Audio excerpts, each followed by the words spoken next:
భారత రాజ్యాంగ ఆమోద దినోత్సవం నవంబర్ 26 సందర్భంగా కుల నిర్మూలన పోరాట సమితి రాష్ట్ర కమిటీ ఆధ్వర్యంలో ఈ నెల 16న శ్రీకాకుళం పట్టణంలోని ఇలసీపురం అంబేద్కర్ విజ్ఞాన మందిరంలో ఉదయం 10 గంటలకు రాష్ట్ర సదస్సు నిర్వహిస్తున్నట్లు కుల నిర్మూలన పోరాట సమితి రాష్ట్ర కార్యదర్శి కె కృష్ణ తెలిపారు. నరసరావుపేట మార్కెట్ యార్డు వద్ద సదస్సు కరపత్రాలను ఆవిష్కరించారు. 1949 నవంబర్ 26న భారత రాజ్యాంగం ఆమోదించబడిన రోజు.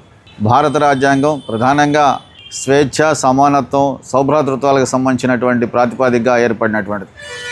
కానీ భారత రాజ్యాంగం 1950 జనవరి 26 అమల్లోకి వచ్చినప్పుడు ఈ దేశంలో ఉన్నటువంటి సంఘ పరివార శక్తులు భారత రాజ్యాంగాన్ని ఆమోదించలేదు.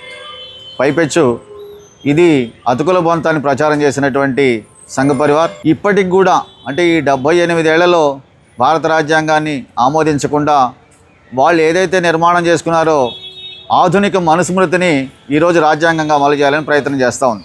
అందులో భాగంగానే బీజేపీ మూడవసారి అధికారంలోకి వచ్చిన తర్వాత ప్రధానంగా రాజ్యాంగ వ్యవస్థలన్నిటినీ కాషాయ భావజాలంతో నింపేస్తూ ఉన్నారు. అందులో ప్రధానంగా ఐపీఎస్, ఐఏఎస్, సిబిఐ లాంటి ప్రధాన సంస్థల్లో పనిచేసినటువంటి అధికారులతో హిందూ మత ఉన్మాద భావజాలాన్ని నింపుతూ ఉన్నారు. ఇదే సందర్భంలో నరేంద్ర మోడీ ప్రధానమంత్రిగా దేశవ్యాప్తంగా తిరిగి సనాతన ధర్మాన్ని అమలు చేయాలి ఈ దేశంలో అంటే మాకు 400 సీట్లు ఎంపీ స్థానాలు గెలిపించండి, భారత రాజ్యాంగాన్ని మార్చేస్తామని చెప్పేసి ప్రచారం చేస్తూ ఉన్నాడు.